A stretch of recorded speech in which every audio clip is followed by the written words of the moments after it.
रहमतुल्लाहि व बरकातुहू। उम्मीद करता हूँ तमाम दोस्त खैरियत से होंगे। मैं हूँ शुआइब अहमद और आप देख रहे हैं मेरा YouTube channel online teaching tips. हमने जो कोर्स करवाया था वो कोर्स कंप्लीट हो चुका है। अब उस कोर्स की हम डिटेल में जाएंगे स्टेप बाय स्टेप।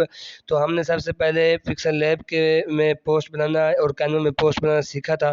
तो अब जो हम उस पिक्सल लैब को फिर डिटेल से हम सीखेंगे, फिर उसके बाद हम कैनवा को डिटेल के साथ तफसील के साथ सीखेंगे। वो भी पिक्सल लैब पर कौन कौन से ऑप्शन है, उनको कैसे कैसे यूज़ करना है आपने, और कैनवा में कौन कौन से उनको आपने कैसे यूज़ करना है। इस वीडियो में सिर्फ हम आपको पिक्सल लैब के बारे में बताएंगे, फिर उससे अगली जो वीडियो होगी उसमें हम आपको कैनवा के बारे में बताएंगे। तो सबसे पहले आपने पिक्सल लैब को डाउनलोड कर लेना है प्ले स्टोर पर। तो मैं प्ले स्टोर पर मेरी तो डाउनलोड हो गई है, लेकिन मैं आपको बता देता हूँ कि किस तरह की शेप होती है उसकी। ये आपने लिखना है पिक्सल लैब, ये लिखा हुआ आ गया है। ये देखें इस तरह की शेप होती है पिक्सल लैब की, ये वाली। तो आपने देखें मेरे यहाँ पर डाउनलोड हुआ पड़ा, इसलिए ओपन का ऑप्शन आ रहा है, तो आपने इसको डाउनलोड कर लेना है, ठीक है। ये देखिए मैं ओपन कर रहा हूँ इसको। अब देखें इस तरह का फीचर आपके सामने आ गया। अब जो है आपने कौन कौन से ऑप्शंस हैं जिनको आपने यूज़ करना है अपनी एकेडमी की पोस्ट के हवाले से। बहुत अहम चीज़ है, आपने इसको ज़रा तवज्जो से और गौर से देखना है। ये 3 ऑप्शन हैं नीचे वाले जो बहुत ही अहम और इम्पोर्टेंट हैं। इनमें सबसे पहला जो है ये वाला, ये टेक्स्ट के हवाले से है, और जो दूसरा है ये शेप्स के हवाले से है, और जो तीसरा है ये बैकग्राउंड के हवाले से है। ये 3 ऑप्शन बहुत अहम है, ठीक है। इनको आपने यूज़ करके पोस्ट बनानी है। फिर उसके बाद ये वाला जो ऑप्शन है बहुत अहम है आपकी पोस्ट के हवाले से। फिर उसके बाद ये वाला भी थोड़ा-सा अहम है, ज़्यादा इतना अहम तो नहीं है। और उसके बाद ये वाला तो सबसे ज़्यादा अहम है, क्योंकि इससे आपने सेव करना होता है। फिर उसके बाद आ जाता है प्लस का ऑप्शन, ये वाला भी बहुत अहम है, और उसके साथ ये वाला भी। ये छोटे-छोटे थोड़े-से ऑप्शन है, लेकिन जो मेन ऑप्शन है वो यही वाले 3 ऑप्शन जो नीचे वाले मैंने आपको बताए हैं, ये बहुत ही अहम है। इनको आपने यूज़ करके पोस्ट बनानी है, ठीक है। तो मैं अब आपको इनकी डिटेल के साथ बताऊँगा, ठीक है। तो आपने इससे पहले सबसे पहले ये देखिए टेक्स्ट को हम डिलीट कर देते हैं। यहाँ पर डिलीट का ऑप्शन हमने डिलीट कर दिया। अब बिल्कुल क्लियर कोई चीज़ नहीं है। तो हमने सबसे पहले इसमें कोई कंटेंट लिखना है, हमने टेक्स्ट लिखना है इसमें। तो हम कोई भी टेक्स्ट लिख लेते हैं। तो क्योंकि सबसे पहले जो हमारा जो ये वाला था ऑप्शन, ये टेक्स्ट के हवाले से था, इसलिए हमने इसको पहले चेक करना है। तो हम यहाँ पर प्लस पे क्लिक करते हैं, यहाँ पर टेक्स्ट लिखा हो गया सबसे ऊपर। तो यहाँ पे देखिए, ये देखिए ये टेक्स्ट आ गया, ठीक है। इसको मैं थोड़ा-सा बड़ा कर लेता हूँ। इसको थोड़ा-सा बड़ा कर लिया। अब देखें इस वाले ऑप्शन पे हम क्लिक करेंगे, देखिए ये वाले तमाम इसके जो फीचर्स हैं वो आ चुके हैं। अगर हम इस पर क्लिक करते हैं तो देखें इसको कोई ऑप्शन नहीं आ रहा। हम शेप्स डालेंगे तो फिर देखना ये इसके भी तमाम ऑप्शन जो हैं वो भी हमारे सामने आ जाएँगे। ये देखें ये शेप्स के तमाम ऑप्शन आ रहे हैं। अब हम टेक्स्ट पे क्लिक करते हैं तो देखें इसके तमाम ऑप्शन हमारे पास आ रहे हैं, ठीक है। उसके बाद तीसरा जो है वो बैकग्राउंड है। ये वाला यहाँ पर हम इसको साइज़ भी बैकग्राउंड से हम साइज़ चेंज कर सकते हैं इससे, और इससे हमको अपनी पोस्ट पिक्स लगा सकते हैं, इससे हम कलर चेंज कर सकते हैं। ये 3 भी बहुत अहम है, ठीक है। तो सबसे पहले मैं जो आपको टेक्स्ट के बारे में डिटेल से बताऊँगा, ये टेक्स्ट है। तो इसके ये देखें, सबसे पहले एडिट वाला ऑप्शन है। यहाँ पर आप स्टाइल भी चेंज कर सकते हैं इसका, ये स्टाइल चेंज कर सकते हैं। इस पे आपने एडिट करना है, क्लिक करके आप उसमें कोई इनके डिलीट कर सकते हैं, कोई नई चीज़ आपने लिखनी है वो भी लिख सकते हैं।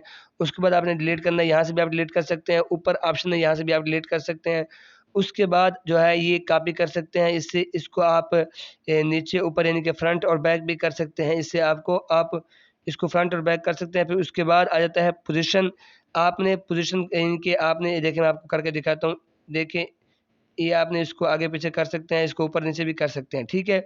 उसके बाद आता है ये वाला, देखें इसका ये इसका मतलब ये इससे भी आप इसको कर सकते हैं, रेलेवेंट पोज़ीशन है। फिर उसके बाद जो आ जाता है साइज़, इसमें आप साइज़ को बड़ा-छोटा कर सकते हैं, ये देखें। तो उसके बाद जो ऑप्शन आएगा वो होगा पेंडिंग का। पेंडिंग का ऑप्शन ये होता है कि जो साइड में खाली जगह होती है उसको हमने ख़त्म करना होता है, देखें। अब यहाँ पर देखें ये साइड में जो खाली जगह है इसको हम आराम से ख़त्म कर सकते हैं। इज़िली कैसे ख़त्म करना है, आप देखें ये यहाँ तक हम लेके आ जाते हैं इसको। तो इसकी भी जो कहीं खाली जगह ख़त्म करनी हो या लगानी हो तो हम यहाँ से लगा सकते हैं, ठीक है, ईज़िली। तो ये तरीका इसका है। फिर उसके बाद आ जाता है कलर का। कलर हमने इसमें जो भी लगाना हो लगा सकते हैं, कोई मसला नहीं है। उसके बाद आ जाता है ओपेसिटी। ओपेसिटी इसमें यानी कि ये मध्यम हो जाता है, धुंधला हो जाता है या फिर क्लियर हो जाता है, ये इसमें होता है। फिर उसके बाद आ जाता है रोटेट करना, हमने इसको ये देखें ये रोटेट कर सकते हैं इसको। फिर उसके बाद आ जाता है फ़ॉन्ट इसका, आपने इसमें कौन-सा फ़ॉन्ट लगाना है, जो भी आप फ़ॉन्ट लगाना चाहें आराम से ईज़िली लगा सकते हैं, ठीक है। उसके बाद ये मास्क मैं सॉरी भूल गया था, ये मास्क आपने इसको कट करने के लिए होता है, आपने इसको यूज़ नहीं करना, ठीक है। ये आपके काम का नहीं है, ठीक है। उसके बाद है कर्व, इससे आप इसको टेढ़ा कर सकते हैं इस तरह देखें, ठीक है। उसके बाद आता है बैकग्राउंड, आपने बैकग्राउंड लगाना तो आप बैकग्राउंड भी लगा सकते हैं, कोई भी बैकग्राउंड लगाना चाहें तो आप लगा सकते हैं, ठीक है। फिर उसके बाद आता है अलाइन, ये जब टेक्स्ट कोई कंटेंट जब बड़ा बड़ा जो यानी कि टेक्स्ट मैसेज हो तो उसको हम यूज़ कर सकते हैं इसमें, क्योंकि उसमें हमने स्पेस देनी होती है, लाइनों में स्पेस देनी होती है या फिर वर्ड में स्पेस देनी होती है या फिर लाइन को सीधा करना होता है। ये तीनों जो है इसी चीज़ के हवाले से है। जो पहला है इसमें हमने ये इस लाइनों को सीधा करना होता है या फिर लाइनों को दरमियान में रखना है या फिर एक साइड में करना है। दूसरा हमने स्पेस देनी होती है वर्ड में या फिर हमने लाइन में स्पेस देनी होती है, ये चीज़ें होती हैं। फिर उसके बाद आ जाता है स्ट्रोक देना है हमने उसको, ये देखिए मैं आपको स्ट्रोक देकर दिखाता हूँ, ये देखें, ये हल्का-सा बारीक सा स्ट्रोक देखें इसको, ये आपने स्ट्रोक देना है हमने, इससे थोड़ा-सा खूबसूरत हो जाता है। फिर उसके बाद आपने शैडो देना होता है, शैडो की इतनी ज़रूरत तो नहीं होती, ये देखिए इसको साया बन के, अब इसकी इतनी ज़रूरत तो नहीं है, लेकिन दे दें तो कोई मसला नहीं होता, ठीक है। इनर शैडो भी आप दे सकते हैं, इसके अंदर जो शैडो होता है वो भी आप दे सकते हैं, ठीक है। उसके बाद फिर आ जाता है ये इसको जो भी चीज़ें इन तीनों को आप 3-4 जो है इनको आप छोड़ दें, ठीक है। ये आपके काम की नहीं है। तो उम्मीद करता हूँ ये जो चीज़ है आपको समझ आ चुकी होगी टेक्स्ट के हवाले से। अब मैं इसको डिलीट कर रहा हूँ, तो इस पर अब मैं आ जाता हूँ शेप पे, ठीक है। मैं यहाँ पर शेप क्लिक कर लिया, अब यहाँ पर शेप मेरे पास आ चुकी है। अब जो शेप्स के जितने ऑप्शन है वो तमाम मैं आपको समझा दूँगा। सबसे पहले आपने एडिट करना है, एडिट कैसे मतलब ये कि आप इसको छोटा कर सकते हैं, बड़ा कर सकते हैं या फिर इसमें जो भी है इसमें ये वाला लगा सकते हैं, फिर कोई भी आप लगाना चाहें, जो भी लगाना चाहें वो आप लगा सकते हैं, ठीक है। तो उसके बाद आप जब इसको डिलीट करना है, डिलीट भी कर सकते हैं, क्रॉप करना है, क्रॉप भी कर सकते हैं। क्रॉप मतलब ये इसको काट सकते हैं, जो भी मतलब आप करना चाहें ईज़िली कर सकते हैं। ये देखिए अब डब्बा बन गया। आप इससे कॉपी करना चाहें, कॉपी भी कर सकते हैं। आपने फ्रंट बैक करना जो भी करना चाहें आप वो भी कर सकते हैं, फ्रंट बैक हो जाता है। पोज़ीशन आपने चेंज करनी है, वही जो मैंने पहले आपको बता दिया था। पोज़ीशन भी आप चेंज कर सकते हैं, इसमें रेलेवेंट पोज़ीशन भी आप कर सकते हैं, जो मैंने आपको पहले बता दिया है। कुछ ऑप्शन इससे मिलते-जुलते हैं, इसलिए आपको समझने में आसानी होगी। फिर उसके बाद कलर है, कलर भी आप चेंज कर सकते हैं, जो भी कलर आप चेंज करना चाहें, जो भी लगाना चाहें, आप इज़िली लगा सकते हैं। उसके बाद आपने इसमें कोई अगर टेक्स्ट इसमें आपने ऐड करना है, मिसाल के तौर पर, आप देखें ये थोड़ी-सी अहम समझने वाली बात है। देखें ये मैं पिक जो है इससे के अंदर ऐड कर रहा हूँ, ये देखें। अब इस डिब्बे के अंदर आप ये पिक ऐड कर सकते हैं ईज़िली। अब उसके बाद इसको मैं ख़त्म भी कर सकता हूँ, इसी टेक्स्ट के अंदर हम लगाएँगे, ये डिलीट पे हम क्लिक कर देंगे तो ये ख़त्म हो गया। फिर उसके बाद हम यहाँ पर कलर ओपेसिटी में जा सकते हैं, वही धुंधला करने वाली बात है। अब कलर फ़िल्टर में ये हम थोड़ा-सा इनके इसको कलर थोड़ा-सा चेंज हो जाता है, ये हम कर सकते हैं। उसके बाद हम स्ट्रोक दे सकते हैं, जिस तरह हमने उसमें स्ट्रोक दिया था टेक्स्ट में देखें ये स्ट्रोक दे रहे हैं हम इसको। उसके बाद फिर आ जाता है इरेज़र, हम इसको मिटाना चाहें तो ये मिटा सकते हैं, जितने भी हिस्से को हम मिटाना चाहें उतने हिस्से को हम मिटा सकते हैं। तो सॉरी मैं दोबारा मिटा देता हूँ इसको।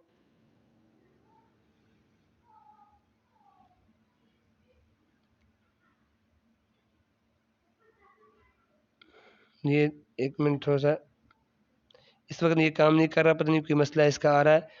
तो इससे आप इसको अरेज़ कर सकते हैं, मैं आपको दोबारा अगर बता दूँगा, अगर आपको समझ नहीं आया मैं चेक कर लूँगा, शायद कोई प्रॉब्लम इसके अंदर आ रही है। तो उसके बाद आता है अरेज़ कलर, आप ये मतलब बाज़ मतलब ऐसी पोस्ट पिक्स आ जाती है जिसका मतलब बैकग्राउंड आपने चेंज करना होता है, बैकग्राउंड आपने रिमूव करना होता है, तो आप इससे रिमूव कर सकते हैं बैकग्राउंड। उसके बाद आता है रोटेट, वही रोटेट जिस तरह मतलब मैंने आपको बताया था टेक्स्ट में। फिर उसके बाद 3D है, देखिए ये वाला 3D आप इसको भी आप इस तरह मतलब थोड़ा-सा खूबसूरत बना सकते हैं, 3D शेप्स है, ये भी आप कर सकते हैं 3D शेप देखें। अब इसकी जो शेप है वो 3D बन गई है, देखें समझ आ रही नज़र आ रहा है ना आपको? इसकी जो शेप है वो 3D बन गई है।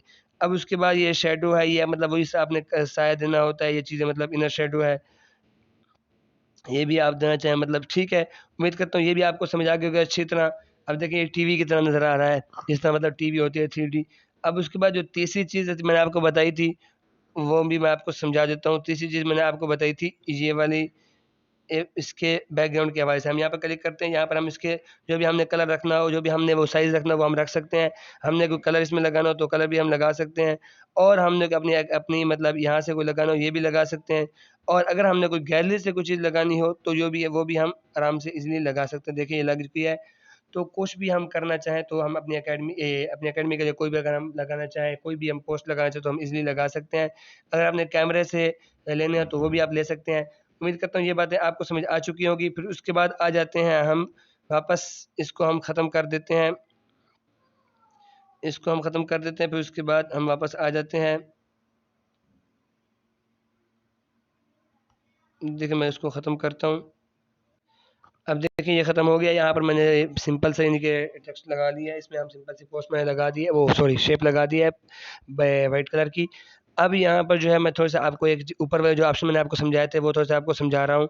अब यहाँ पर मिसाल के तौर मैंने टेक्स्ट ऐड किया, अब इसको कॉपी कर देता हूँ ताकि 5-6 मेरे पास आ जाएँ। ये देखें, ये 3, ये 4 आ गए। उसके बाद इसके अंदर मैं कुछ और लिख लेता हूँ। देखिए मतलब कुछ भी मैं लिख रहा हूँ। अब देखिए ये 4 मेरे पास पड़े हुए हैं। अब आपने इन चारों में से किसी एक को आपने डिलीट करना है, किसी एक को आपने चेंज करना है या फिर किसी एक के आपने कलर चेंज करना है। एक तरीका तो ये आप यहाँ पर क्लिक करेंगे उसी पर, तो वो उसकी तमाम जो है आप इस आपके सामने आ जाएँगी, ठीक है। दूसरा तरीका ये आप यहाँ पर क्लिक करें, ये जो ऑप्शन है इस पर आप क्लिक करें। देखिए इसके जो चारों बने हुए हैं आप इस पर आप आ जाएँगे ये। आप इसको लॉक लगाना चाहें लॉक लगा सकते हैं। यहाँ पर देखें ये लॉक लग जाएगा, फिर ये अपनी जगह से बिल्कुल भी नहीं हिलेंगे, ना इसका कलर चेंज होगा, कुछ भी नहीं हो सकता है, ये अपनी जगह पे फिक्स रह जाएँगे, ठीक है? तो ये भी आप कर सकते हैं। उसके बाद आ जाता है ये वाला ऑप्शन जो मैंने आपको बताया था, ये लाइनों को सीधा करने के लिए होते हैं, आपने मिसाल के तौर पर शेप्स रखी हैं बिल्कुल स्ट्रेट पर, अब उनको सीधा करना है उन शेप्स को, तो आपने उन शेप्स को सीधा बिल्कुल स्ट्रेट पे रखने के लिए आप इन लाइनों का सहारा लेते हैं। इन लाइनों के ज़रिए आप जब आप देखिए मैं आपको दिखा देता हूँ, ये देखिए लाइनें लगी हुई हैं, आप इन लाइनों को आपने जहाँ भी रखना चाहो रख सकते हैं। फिर लाइन के अंदर पता चल जाता है कि हमने जो शेप्स लगाई हैं वो बिल्कुल सीधी हैं, फिर थोड़ी-सी आगे-पीछे हैं, ये पता चल जाता है इससे। उसके बाद आ जाते हैं हम इस पर, इसका फ़ायदा ये होता है कि हम इसको इससे हम बैक कर सकते हैं। देखिए हम ये बैक कर रहे हैं, देखिए ये बैक हो रहा है, हम इस ऑप्शन पे हम क्लिक करके चीज़ों को बैक कर सकते हैं, ठीक है। उसके बाद मैंने आपको बताया था ये वाला ऑप्शन, इससे हमने सेव करना होता है। हम अगर इससे हम सेव करना चाहें तो ईज़िली हम सेव कर सकते हैं। उसके बाद टेक्स्ट का मैंने आपको बता दिया था कि इससे हम टेक्स्ट लिखते हैं प्लस के ऑप्शन से। तो ये तमाम जो फीचर्स जो इसके ऑप्शन थे मैंने आपको बता दिए हैं। अगर फिर भी कोई ऑप्शन आपको समझ ना आया हो, अगर इसमें वीडियो में कोई ऐसी चीज़, कोई ऐसा सवाल आपको जो समझ ना आया तो आप कमेंट में मुझसे पूछ सकते हैं, ठीक है? मिलते हैं अगली वीडियो में, कैनवा के हवाले से मैं वीडियो बनाऊँगा, ठीक है? मिलते हैं अगली वीडियो में, तब तक के लिए अल्लाह हाफ़िज़। अस्सलाम वालेकुम वरहमतुल्लाहि वबरकातुहू।